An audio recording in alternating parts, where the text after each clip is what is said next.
poems a month, 2 times bigger essay type of text, 2 times poems. But I've been really loving using the poem type of moment to explore and just have fun and kind of think beyond the means of. I'm a dumb fucking bitch. Think beyond the means of just like plain poetry and just be like, life is poetic, it is everything poetry.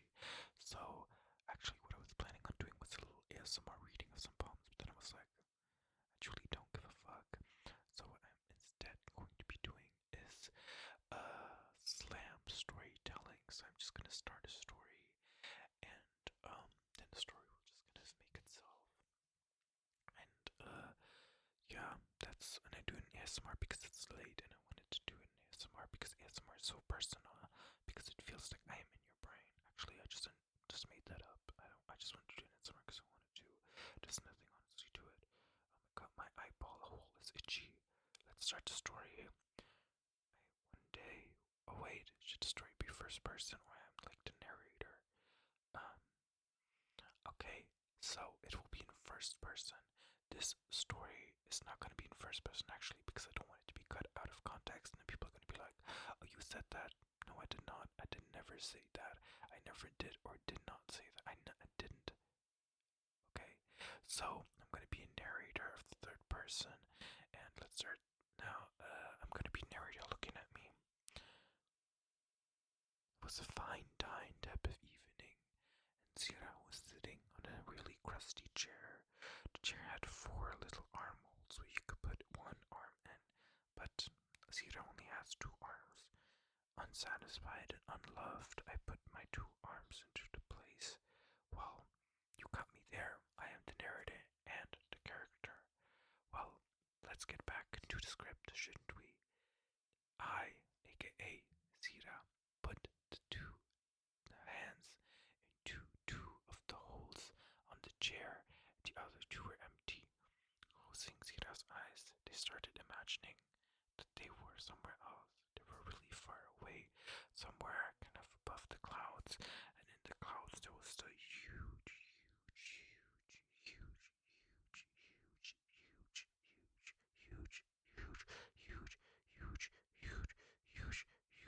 dick. Just kidding, that was a joke. Sirah is a jokester, and there was actually a huge green dick. No, there was actually a huge vine. You know those vines that they have in jungles. There was a huge vine. Now Sirah was sitting there. He was imagining this paradise in the sky with all of these vines hanging from some sort of intergalactic ceiling. And the first thought Sirah had was a bad thought. And then Sirah was like, let's not think about that bad thought. Let's see what else we could do with this vine. Sirah imagined making a swing, and as they sat down, they swung themselves back and forth and back until they realized they were standing still. There was nobody to push them. Distraught by this realization, Sirah opened his eyes and suddenly found himself in the ocean. The water was crashing all around him. Swish, swish. And he was slowly sinking within this chair, slowly into the water, not questioning where he was, accepting his fate, not in a scary way, but in a peaceful way. He didn't know that he was about to die. He didn't think that he was about to die. And he also didn't, in fact, die. The moment his head was below water, a huge, gigantic orca family swam by. One of the orcas swam quietly close up to Sirah's face, put his little orca tippity top of his face onto Sirah's nose, and with ultrasonic speed communication transport this message to Sirah's brain. You aren't alone. You are never alone. Nowhere ever have you been alone. The chair you sit in, no matter how empty the other extra armholes are, were forged and made by someone, were loved and taken care of. You were loved and taken care of. Sirah opened his eyes and slapped the orca right across the face, because it's not what he wanted to hear. He wanted to hear a lie.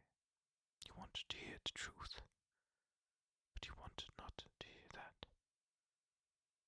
As he opened his eyes, all the water all around him slowly, but actually super fastly, sucked out into his eye, and his eye, and his eye, and his eye, and his eye sucked up more and more water, just until the whole of the ocean was inside of his body. His body now huge, flabby, rolls upon rolls. His body huge. His body encapsulated the whole world.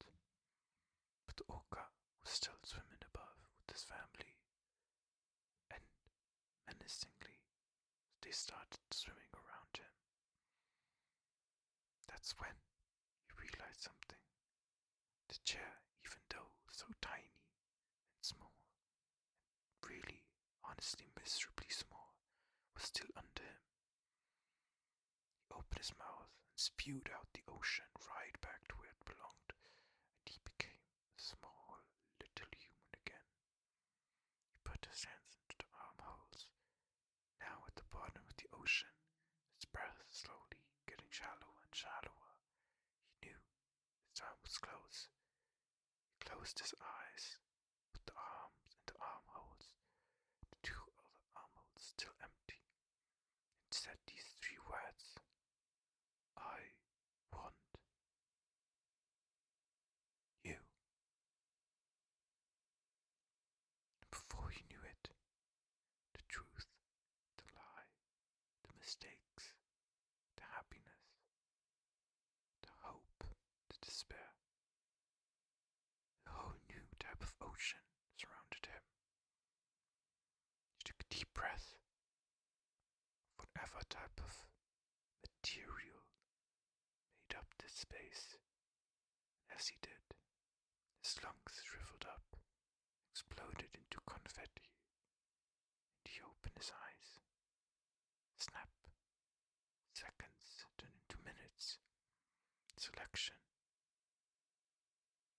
You have to select, a voice told him.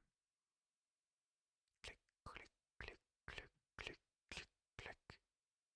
You have to select. I selected. Crying, dark, emptiness. Sirah, you were reborn. As Sirah grew up, dresses instead of cars, Sirah realized what had happened. And as she now put her head against her mother's, she could feel all the words the orca family has once said to her.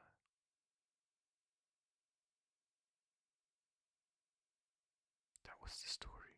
I don't know what the fuck it means, but it just came out of me. It's kind of fun.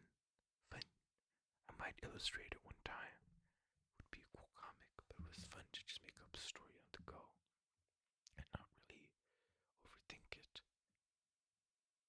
What a crazy journey I went through. I guess it first started with this chair that I'm sitting on. There was like armholes on it. I don't even know how that. Why would a chair have armholes? So random. But yeah, I guess I was sad because I don't think I'm ever gonna fall in love in my life, to be honest. I know it sounds crazy, but I don't think well, I guess then. Well, I hope I do. I'm hopeful for it, but I don't know. Like just something in me, I guess, that tells me no, that won't happen for you for several reasons. But I guess maybe that's what spoke through that, very genuine, like spur of the moment thing, and then this whole thing about being in heaven with the veins, bad thoughts, and reusing that kind of badness and making it to something nice, but still it crashes you down to the ocean, and sometimes it feels like you couldn't really fight back, but honestly, the character could have. You're in the ocean, I'm just sure you could have swum, but they just let themselves sink. And then there was Orca, and they told him wasn't good enough. Like, I know that I'm loved, but I feel like the way I want to be or need to be loved, it's not gonna happen. I know it sounds a bit weird, but so I guess again, like it spoke through me. That's a really cool, like visual. This orca, because I love orcas, just put it on my head and we just talked. And I guess then I died, and then I was reborn as a girl. Because sometimes I think I'd be much happier being a girl, but